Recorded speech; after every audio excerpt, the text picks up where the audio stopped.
Welcome back to the channel. So we're gonna talk about MPC 3.0 firmware. What do we actually want? And the list, I didn't really come prepared, unfortunately. I've got a list that's got to be 100 things long, if not more.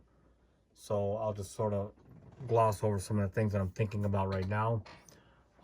We know we're going to be paying at least $100 to $200 for the new firmware. So what is it that we think we're going to get? And is it going to be a combination of things that we have requested over the years and never got? All right. Or is it going to be a bunch of new things that Akai thinks we should be getting that we didn't request, or that only some people requested? Because we know that bringing the dancing bears out and the balancing seals out is not going to be enough to fork over the presumed $100 to $200 that we may actually have to pay for this update, firmware update, right? And so I'm going to try to stick to mainly software as it relates to the firmware and perhaps the hardware and the software desktop, okay, which is real similar, but they're not. There are differences between the desktop software. It's very sort of pitiful that it has to be that way. But so let's talk about the basic stuff. The user interface, the way it looks. This is real basic. That's not even a feature. So on one hand, you've got this sort of old look to it, right? And then you have sort of this other thing that has sort of a new look, which looks like this. So let's just see more consistency in the user interface. You're going to have a real colorful, bright, sort of modern interface, or you're going to have this sort of grayish, dark red look, okay? So we don't know, who knows what they were thinking when they did it, okay? So playing around with the key ranges and all that, so far, it's only good when you have actual plugins, or at least one plugin instantiated into your session, which is you go into here and here's your key ranges.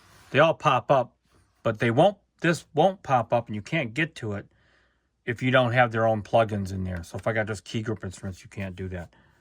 So I have to figure out a better way to implement that into the software. Again, firmware 3.0, hopefully. These 16 Q links for people that have the X. They've got a program button here where you can assign anything you want to here, supposedly, but you can't because there's very little you can assign. If I go into here, I have in your key group instruments, you can't assign anything to it but your effects and then track, mute, solo, stuff that you wouldn't use it for. We want ADSR here, most of everyone. We want to be able to assign our filters. And while we're talking about filters, how about better filters? A better low-pass filter. More envelopes, more routing in the matrix of routing. We would like to have more of that. How about better effects? Actually, like a really good chorus. How about let's just have maybe a decent chorus, not the one that's in here, right? Better reverbs. That'd be great if we could have a better, sort of a better shimmer reverb. That would be really nice. So better effects. How about also better implementation of compound time signatures? It's very cumbersome and awkward to do that. And that's something we should have gotten a long time ago. It's actually easier to do it from the software, by the way. For expansions, on the software, in the browser mode, you can select multiple packs, and then the programs from whatever you select will show up. That's on the desktop software. How about having that implementation? So let's say pretend I hit shift, and these two packs, I can get them to all show everything. That would be fantastic. That would be something that they already do in the software. You just can't do it from the MPC itself. That would be great. So Andy Mack had talked about the pad assignment, custom. So I've got an old Akai MPD 226, an old CAD chord pad control. it's real simple. You just click a pad and you say, I want it to be this sound or this note number. Impossible to do on here. And they've actually implemented that as a feature. I think it was 2.9. And it still didn't work very well. And like I said, I got an old Akai MPD 226. You go into global mode and you just hit a pad and you say, I want it to be A whatever. Impossible to do from here. It's horrible. That's actually a complaint. So we're asking for this to be a feature as an improvement that we're going to be paying for, all of us.